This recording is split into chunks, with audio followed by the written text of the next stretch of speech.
Hallelujah. Praise the lord. దేవునికి వందనములు. మీకందరికి వందనములు. ఉదయకాల దేవుని వాగ్దానం యెషయా గ్రంథం 53వ అధ్యాయం 5వ వచనం ధ్యానించుకుందాం. మన అతిక్రమ క్రియలను బట్టి అతడు గాయపరచబడెను, మన దోషములను బట్టి నలగొట్టబడెను, మన సమాధానార్థ శిక్ష అతని పడెను, అతడు పొందిన దెబ్బల చేత మనకు స్వస్థత కలుగుచున్నది. వాక్యంలో చూస్తున్నట్లుగా అయితే మన ప్రభువు మన శిక్షను కొట్టివేయడానికి ఈ లోకానికి దిగి వచ్చి మన పాపములను మన అతిక్రమములు మన ప్రభువు పైన వేసుకొని మన కొరకై గాయపడ్డాడు, మన కొరకై వ్యసనాక్రాంతుడయ్యాడు, మన కొరకై దుఃఖాక్రాంతుడయ్యాడు. మన శిక్షను ఆయన భరించాడు. మన సమాధానార్థ శిక్ష, మనము చేసిన తప్పులకు పాపానికి రావాల్సిన శిక్ష ఆయన పైన వేసుకున్నాడు, ఆయన భరించాడు, ఆయన మోసాడు. మన కొరకై ఈ లోకానికి దిగి వచ్చి ప్రభువు శిక్షను మోసాడు. మన దోషముల కొరకై యేసయ్య నలగొట్టబడ్డాడు. అయితే ఈ లోకములో ఒకరికొకరు శిక్ష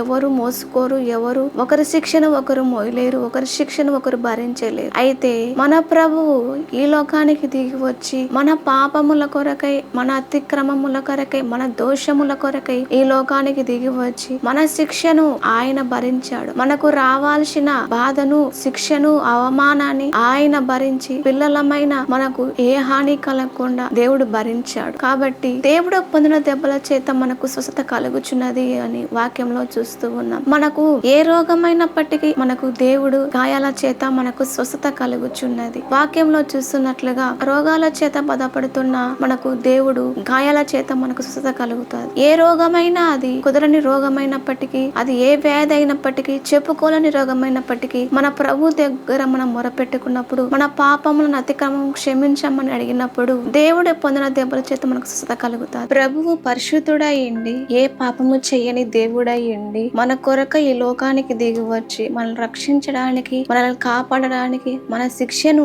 ప్రభుపై వేసుకోవడానికి ఈ బలియాగం చేశాడు. దేవుడి వాగ్దానం నెరవేర్చును గాక. ఆమేన్. ప్రార్థన. పరిశుద్ధుడా తండ్రి, నీకు వందనాలు, స్తోత్రాలు ప్రభువా. అయా, మేము చేసిన తప్పులు, పాపముల కొరకై మీరు శిక్ష అనుభవించి అయా తండ్రి మీరు పొందిన దెబ్బల చేత మాకు స్వస్థనిచ్చారు తండ్రి, నీకు స్తోత్రాలు. అయ్యా, మీరే కృప చూపించి సాయం స్తోత్రాలు చెల్లిస్తూ యేసు నామములో ప్రార్థిస్తున్నాము తండ్రి. ఆమేన్.